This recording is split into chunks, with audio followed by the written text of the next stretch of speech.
राज्य चाहते थे कि केंद्र के लोग हम पे दखल ना दें। पटेल देख पा रहे थे कि अगर केंद्र का कंट्रोल नहीं हुआ तो ये राज्य भारत में रहेंगे ही नहीं, और उन्होंने दुनिया का सबसे अनूठा कॉन्सेप्ट दिया, ऑल इंडिया सर्विस, जो दुनिया के किसी और देश में नहीं, केवल भारत में है। और वो कॉन्सेप्ट क्या है?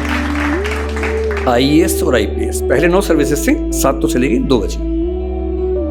आईएएस और आईपीएस का सिलेक्शन केंद्र करेगा, ट्रेनिंग केंद्र करवाएगा, मसूरी और हैदराबाद में। उनकी पोस्टिंग राज्य में होगी।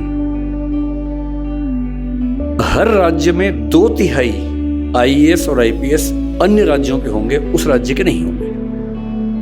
किसी भी राज्य में 1/3 से ज्यादा होम कार्डर के लोग नहीं हो सकते, 2/3 बाहर के ही होंगे।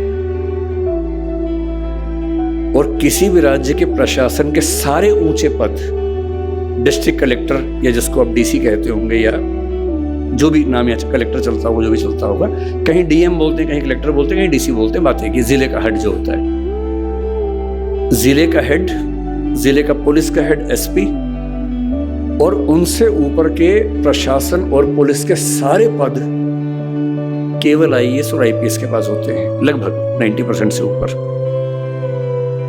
अगर भारत एक है तो इसलिए है